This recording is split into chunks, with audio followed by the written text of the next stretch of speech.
about 100 years ago, according to some records, roughly one in every three men in North America belonged to some sort of a fraternity, whether it was Freemasons or something else.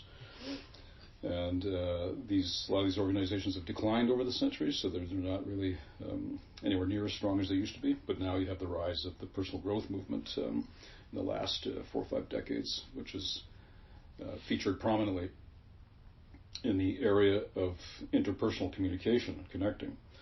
And amongst all that has seen the need for the respective genders to be comfortable with each other within their own gender has also been part of it. So you have men's groups and women's groups forming.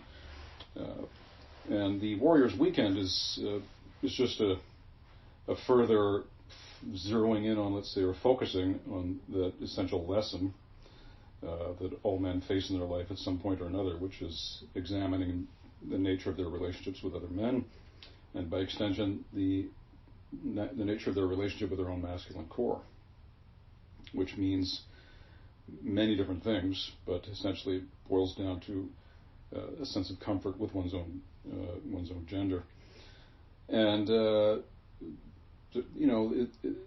we're often asked why we use these terms like Warrior Weekend, Samurai Brotherhood, squads, captains, lieutenants, division commanders, and so forth, which are all very militant or military-oriented terms.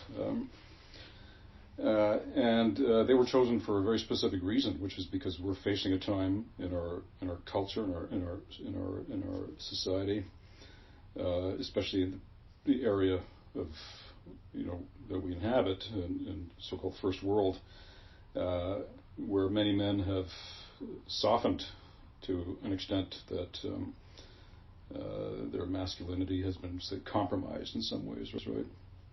And that shows up in a lot of ways in their life through weakness in work, weakness in relationship, weakness in self-maintenance, weakness in overarching philosophies in life in terms of how they feel about themselves. And so, I've talked about this many times. What typically happens with men, most men, is when they feel that sense of dysfunction in their lives, they often turn to the feminine for solace, for consolation.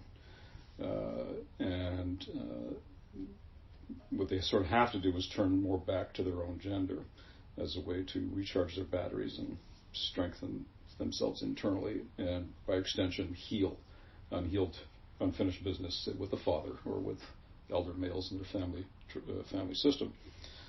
And this in turn makes them stronger in the rest of their lives when they do this, right? So that's the overarching purpose of the Warriors Weekend, is for men to connect with each other, stay in a relationship with each other, to take a look at the ways in which they alienate themselves from other men, and by extension feel alienated in the rest of their lives as well.